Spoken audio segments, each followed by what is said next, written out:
In today's video, I want to share with you guys a way to relax our overactive thoughts and mind through art.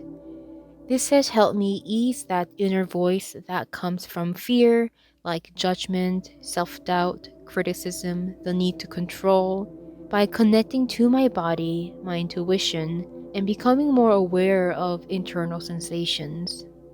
If you're someone that's left brain oriented, used to analytical thinking, planning, logical thinking, and want a whole brain practice, then this exercise can help you activate that right brain that is more about intuition, flow, creativity, and emotions.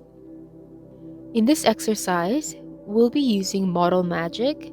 I've used model magic with clients in our therapy sessions. It seemed to help focus on the senses, the body, but if you don't have model magic, don't be discouraged. You can use either DIY clay. Also, as an option, you can use a sculpture tool. I don't have one, so I usually use a stick or an old chopstick that I don't use anymore. That being said, let's begin by grounding ourselves in our seats. I usually do this by grounding my feet to the ground and sitting slightly up so that my spine is straight. This allows for the channel of energy to flow through the entire body freely. And from here, we can do some deep breathing. Breathing in from the core of our belly, and then breathing out through the mouth and releasing any tension in your body. When you feel centered in your body, you can begin by exploring the material using both of your hands. And after this, we'll shift into the next part. So I usually do this with my eyes closed so I can fully focus on the sensations in my hands.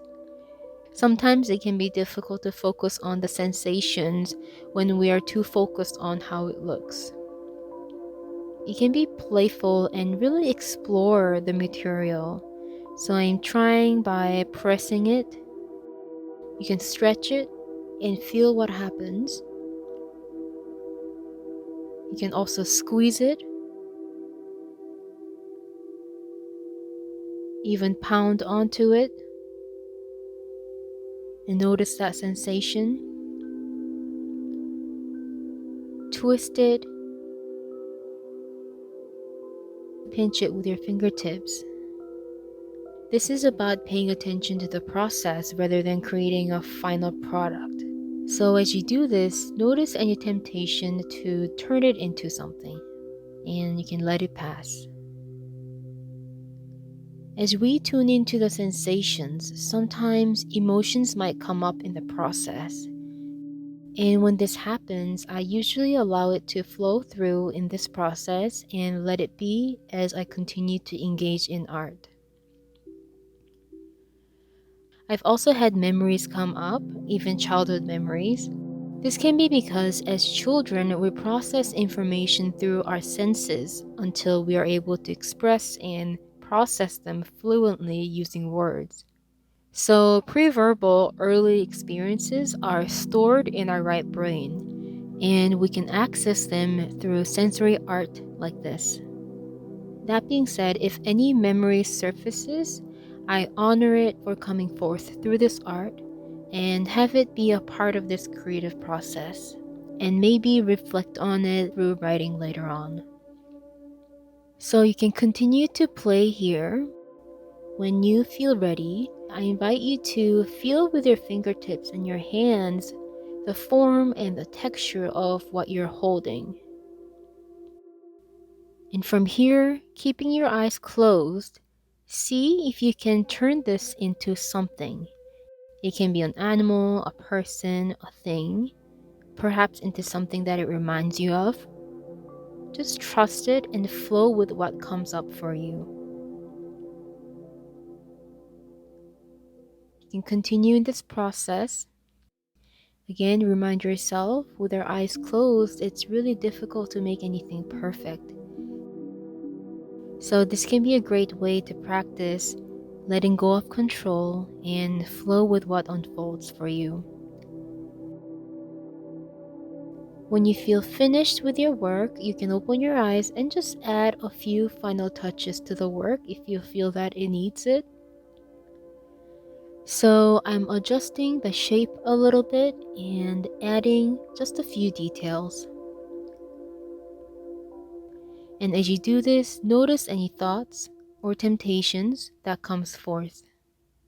Honor it and let it pass.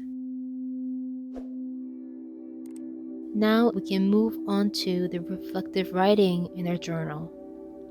The first question is, how did it feel to explore with the material? So you can reflect on any sensations or feelings that you experienced in the process.